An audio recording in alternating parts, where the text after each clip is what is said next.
welcome to this nice little chat here. We've got two highly esteemed gentlemen who are very prominent in the iGaming industry, and we're very privileged today to have them along to ask them some questions about a deal that they put together, which is quite exciting.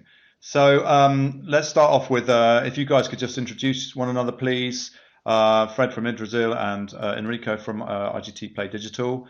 And just tell us a little bit about where you are as companies right now, and then we'll get into some questions around, this great deal you put together and how that's gonna change things in the market. Hi, my name is Fred.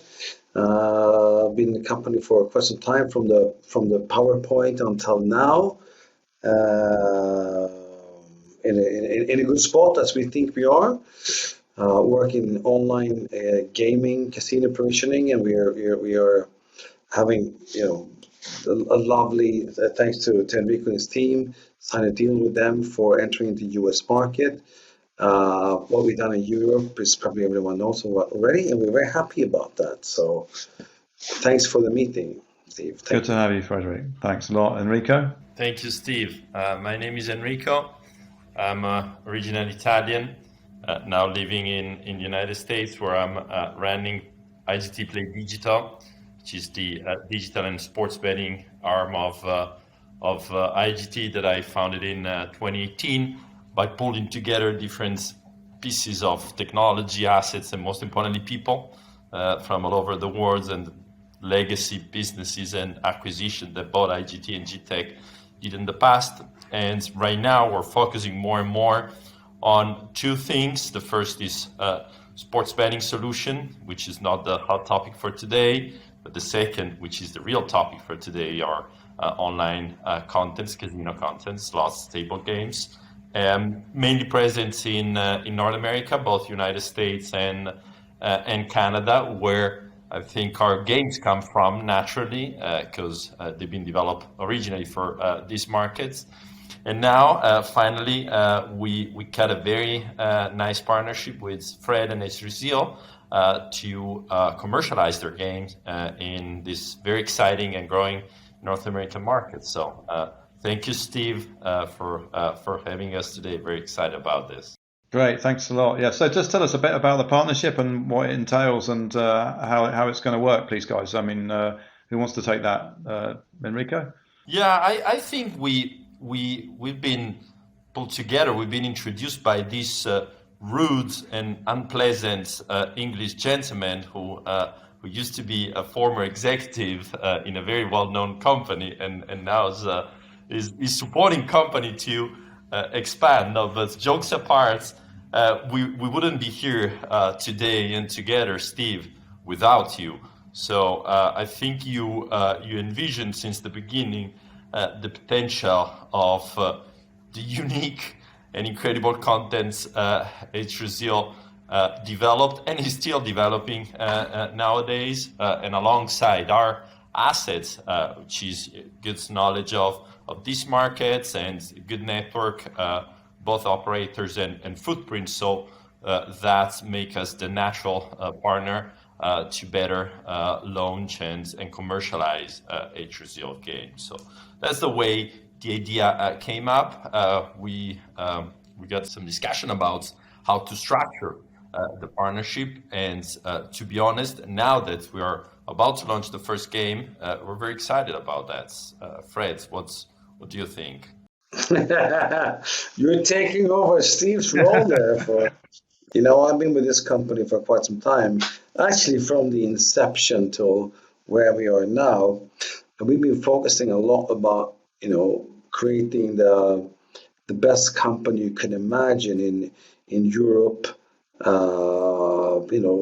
monetizing the potentials that we have there, going to regulate the markets and so forth. We've done that. And the business model grown from being a studio to an aggregator as well. And I think our aggregation model that we build in Europe seems to be extremely efficient. And when the company, myself as a shareholder, together with other shareholders, we were thinking about let's look into the the North American region, how do we go about to do it? And we were looking at it, say, we're going to go all in, we're going to find a partner. And we spent a lot of time on that.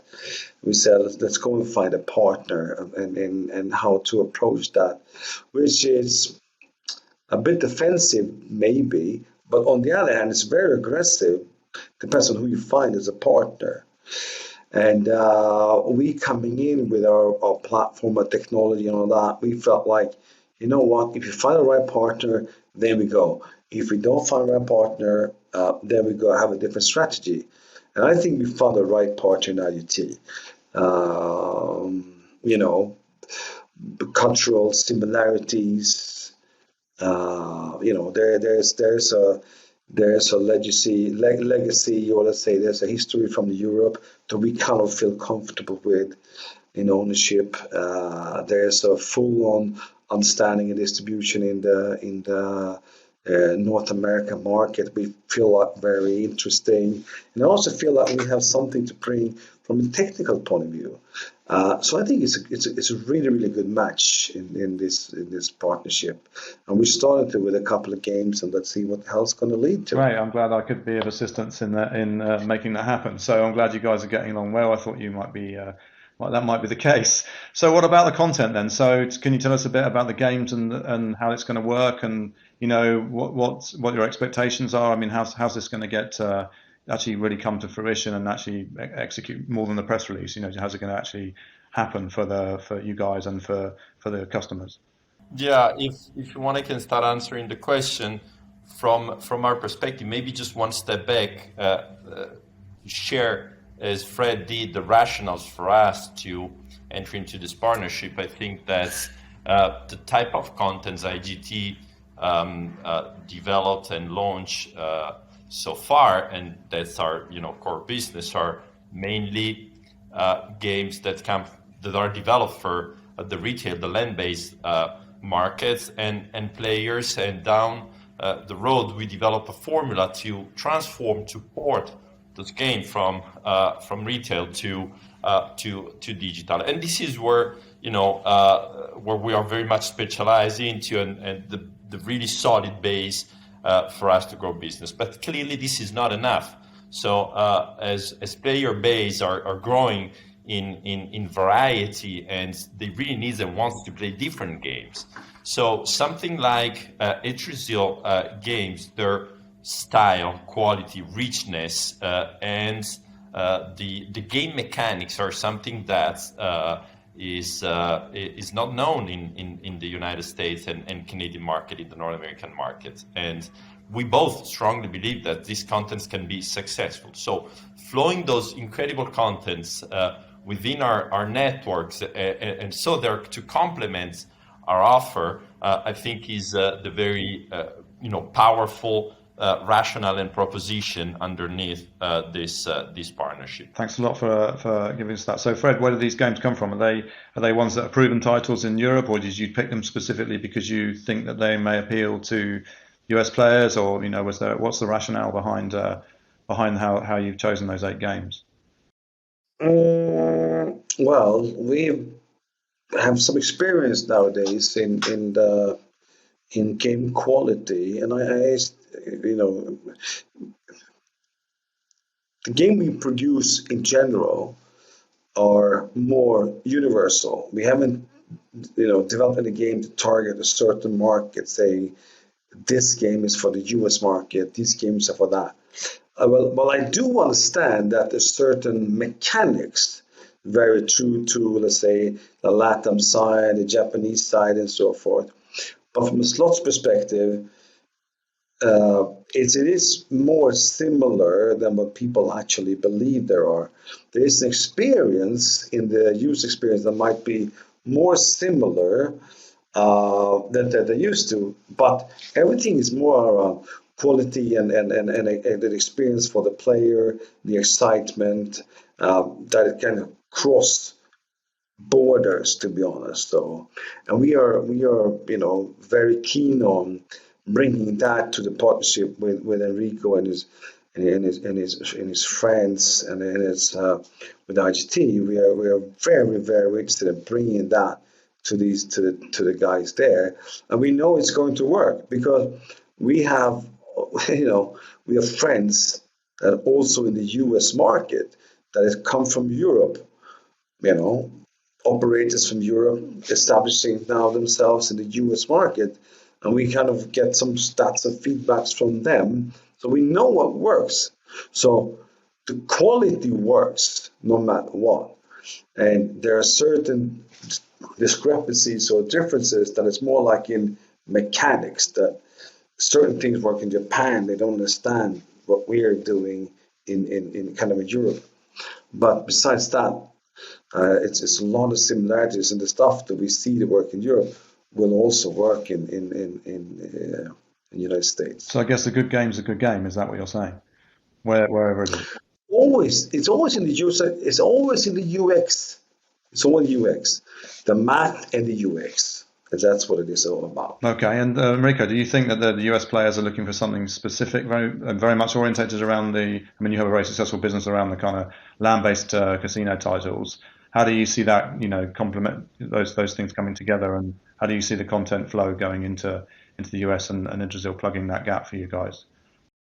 Yeah, I would say that definitely the way US players are consuming games, at least during these early times of the market, because beside New Jersey, which is a few years old market, everything else is no older than a couple of years. So this is really at the beginning. So.